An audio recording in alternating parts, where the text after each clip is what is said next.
নামাজের প্রয়োজন। তার জন্য আমি গত জুমায় বলেছি যে আমি সামনের জুমায় জায়নামাজ আপনাদের কাছে যতটুকু হয় সম্ভব অনুযায়ী, আসলে যেভাবে বলা দরকার, যেভাবে বলতে চাই, আসলে আজকে আপনি আমি মুসলমান, নামেই মুসলমান, হিসাব মিলাবেন যে আপনি আমি সারাদিনে কয়বার আল্লাহর নাম নেই। আল্লাহ তাআলা যে সুদীর্ঘ 23 বছরে আরবি ভাষায় লাউহে মাহফুজ থেকে পবিত্র কোরআন নাজিল করেছে, কোরআনের মধ্যে সর্বপ্রথম যে অক্ষরটা আছে এই অক্ষরটার নাম কে জানেন? বা। অক্ষরটার নাম কি? বিসমিল্লাহ আছে না শুরুতে? বিসমিল্লাহ শুরুতে কি আছে? বা আছে। আর শেষে যে অক্ষরটা আছে নাম কি জানেন? সিন। বা আর সিন মিলাইলে কি হয় জানেন? বাস শব্দের অর্থ কি জানেন? বাস মানে হচ্ছে যথেষ্ট। বলি না সুবহানাল্লাহ? বাস মানে কি? যথেষ্ট। আল্লাহ এই কোরআনে যা কিছু দিয়েছে একজন মানুষের জন্য যথেষ্ট, আর কিছু লাগবে না। তিবিয়ানাল লিকুল্লি শাই, এমন কোন জিনিস নেই যে কোরআনের মধ্যে নাই। বলি না সুবহানাল্লাহ? কিন্তু আজকে আপনার আমার মধ্যে কি কোরআন আছে? বুকে হাত দিয়ে বলতে পারবেন প্রতিদিন কয়বার, পুরা সপ্তাহে কয়বার, আপনার ঘরে কয়বার কোরআন তেলাওয়াত হয়? হয় কি? এমনও বাড়িয়েছে বছরেও হয় না, আর এমনও বাড়িয়েছে 6 মাসে হয় না, 1 মাসে হয় না, এমনও বাড়িয়েছে পুরো সপ্তাহে হয় না। যদিও বা হয়, দেখবেন হয়তো খুব বয়স বেশি, কাজকর্ম তো আর নাই, চলতে পারে না, দোকানে যাইতে, টিভি দেখতে পারে না, বাজারে গল্প দিতে পারে না, বাসায় বসে থাকে, কি আর করে? তসবিহ হাতে নিয়ে সুবহানাল্লাহ সুবহানাল্লাহ। কিন্তু একটা বুড়ো টাকার নোট দোকানে দেন না, দেখবেন 14 বার দেখবেন কে করিয়ে। এটা নেওয়া যায়? যায় না। আর যদি একটা নয়া দেন, আচ্ছা ঠিক আছে রাখ। তা বুড়া বয়সের আমল এরকম, হাঁটবেন, হাঁটতে হাঁটতে মুটবেন। হ্যাঁ, আছে না নাই?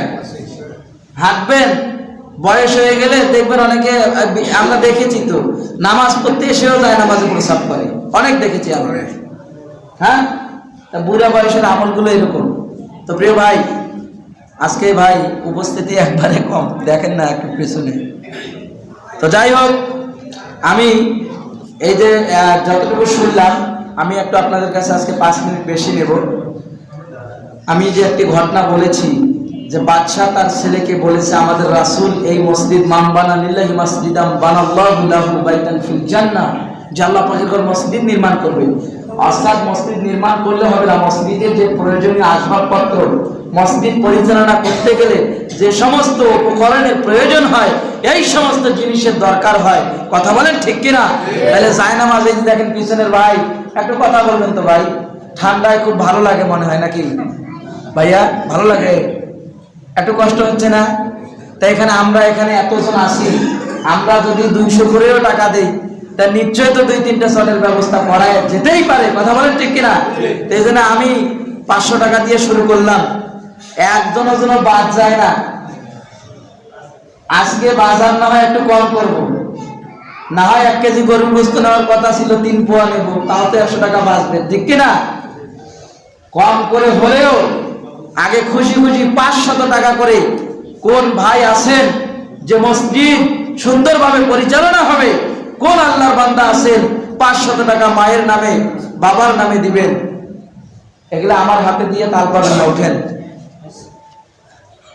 মাশাআল্লাহ, জাযাকাল্লাহ। ওই লাইনে যান, কারণ আজকে আমি যে এইভাবে নাকশান করবো তেমন উপস্থিতি নেই। ভাই শুনেন, মা, আমি প্রথমে অনেকগুলি বিষয়ে কথা বলতে হয়, আসলে সময় একেবারে স্বল্প, কয়টা বলি আর কয়টা না বলি। মা বাবার জন্য একটু মনটাকে নরম করেন। মা অনেকে যাদের দুনিয়ার মধ্যে নাই, মা বাবার কথা ভেবে মাশাআল্লাহ আমার ইজ্জত রক্ষা করছে রে এক ভাই রে। কোন ভাই সেটা রে? হ্যাঁ ভাই, নাম কি? একটু সুন্দর করে বলেন। মনোয়ার ভাই। আল্লাহু আকবার, আল্লাহু আকবার। আমি 500 টাকা চাচ্ছি, কাউ বলার সুযোগ পাই নাই, ইজ্জতের মালিক আল্লাহ, সম্মানের মালিক আল্লাহ। আমি মেম্বার থেকে যদি এই 500 টাকা বলছি যদি না পাইতাম, আমার নিজেরও তো একটা অপমান হইতো, তাই কিনা? হ্যাঁ ভাই, আমার মনোহর ভাই, আল্লাহ জানি না কোন পেশার মধ্যে আছি, আমি গুনাহগারের। আল্লাহ কথায়, আল্লাহ মসজিদে যায় নামাজের জন্য 500 টাকা দিয়েছে। আল্লাহ ভাই, যুবক মানুষ দোয়া করি, আল্লাহ 500 টাকা দেওয়ার কারণে আল্লাহ 500 কোটি টাকার মালিক বানিয়ে দাও। আল্লাহ হায়াতের জিম্মাদারি নাও, বিপদ আপদের হাত থেকে হেফাজত করো, সকলে বলি আমিন। একটা আমিন জোরে বলি। টাকাও দেবেন না, আমিনও বলবেন না, তাই কি হয়? কমসে কম আমিনটা জোরে বলেন। যারা দিচ্ছে তাদেরকে উৎসাহ দেন। একটা জায়নামাজের পেছনে 4000 টাকা লাগবে। কয় হাজার? এইরকম কি বাপের ঘটে নাই যে একটা জায়নামাজ আমি একাই দিব 4000 টাকা? কি মেলা টাকা বর্তমান? ভাই, আজকে যদি নিঃশ্বাস বাইরে হয়ে যায় 4000 কেন? তো 4 আনাও দেবে না। হ্যাঁ, সঙ্গে সঙ্গে 24 ঘন্টার পরে মিটিং হবে বাড়ি। এটা কি করা যায় রে? কাই করবে যে মোর বাপের সুনাম খুব, গরু লাগাও। গরু মাইসের গেলে কি হবে? হ্যাঁ, মানুষের 10,000 টাকা দে। হ্যাঁ, বকরিয়ে নিয়ে ভাই মুরব্বী 4-5 টাকা জব করি, খেয়া দোয়া করি, ওটা সারা। 10 দিন পরে আবার মিটিং। কি মিটিং জানেন? ওই দোকানটা মুই নেন, ওই জমি কেন তুই নে। আবার কতগুলা বাটপার আছে, যদি 3 ভাই 4 ভাই হয় না, ওয়াইজির আবার জানে তো, আর জানা বুদ্ধি বেশি। ওয়াইজিলা জমির দাম বেশি, ওরা ওগুলা নেবে। আর যেগুলা জমির দাম কম, ওই 2-1টা তো বোকা আছে না, অফির ওগুলা দেবে। আবার ওয়াই কইবে মুই বাপের বেটা, মোর বাপের অংশ ভাইদের মাঝে সমানভাবে বন্টন করে দিছি। বলেন এরকম সিটার আছে না নাই? বিবেকের কাছে প্রশ্ন করবেন, দুনিয়া থাকার জায়গা না। বাড়ি গাড়ি, টাকা পয়সা, ধন সম্পদ যা কিছু আছে, তোমার নিঃশ্বাস বাহির হয়ে গেলে পরে তোমাকে আর কেউ সঙ্গ দেবে না। যে স্ত্রী সব সময় তোমাকে জড়িয়ে ধরে বলে আই লাভ ইউ, আমি তোমাকে ভালোবাসি, তুমি মরার পরে 2 ঘন্টা লাগবে না, 1 ঘন্টাও লাগবে না, যদি টের পাইছে যে এই বেটা মারা গেছে, সঙ্গে সঙ্গে ঘর থেকে দৌড় দিবে আর বলবে যে আব্দুল করিমের বাপ মারা গেছে, আর ঘরে থাকতে পারবো না। কথা বলেন ঠিক কিনা? কিন্তু নিঃশ্বাস থাকার পরে যদি এই কথা হয়, এটা তো নতুন কোনো কথা নয়। আজকে সমস্ত কথার মধ্যে ভেজাল আছে। এই যে আমি ওয়াজ করলাম না, এতক্ষণ কথা বললাম, ভেজাল আছে। কি ভেজাল জানেন? আমার কথা বলি, কথা বলার সময় ঠিকই বলি, 100 আমার থেকে যেন আর কেউ ভালো বলতে না পারে, কিন্তু আমি কি এগুলো আমল করি? চিন্তার বিষয়, ঠিক কিনা ভাই? কিন্তু একটি কথার মধ্যে ভেজাল নাই। মুসলমান ভালো করে শুনে নিবা, জন্ম হয়েছে তো মৃত্যু হবে, এই কথার মধ্যে কোনো সন্দেহ নাই। কথা বলেন ঠিক কিনা? তুমি চাকরি করো, 1 মাস পরিশ্রম করে টাকা পাবে কিনা সন্দেহ আছে। তুমি ব্যবসা করো, লাভবান হতে পারবে কিনা সন্দেহ আছে। তুমি পড়াশোনা করেছো, চাকরি পাবে কিনা সন্দেহ আছে। তুমি বাড়ি করেছো, এইরকম বিল্ডিং বাড়ি করার পরে মাথার ঘাম পায়ে ফেলে বাসা বাড়িতে থাকতে পারে নাই, প্রমাণ চাইলে অসংখ্য দিতে পারবো। বলেন আছে না নাই? অতএব বাড়ি করেও যে তুমি বাড়ির মধ্যে থাকতে পারবে এর কোনো গ্যারান্টি নাই। তবে তুমি জন্মগ্রহণ করেছো তো মৃত্যুবরণ করবে, এর মধ্যে কোনো সন্দেহ নাই। কথা বলেন ঠিক কিনা?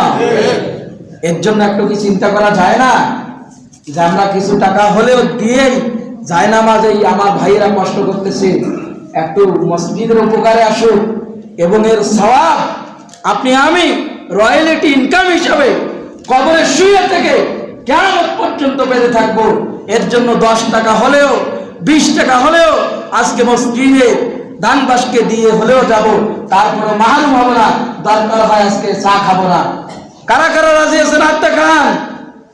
10 টাকা হলে মসজিদে হাত দেখান, আল্লাহ কবুল করবে। নারায়ে তাকবীর।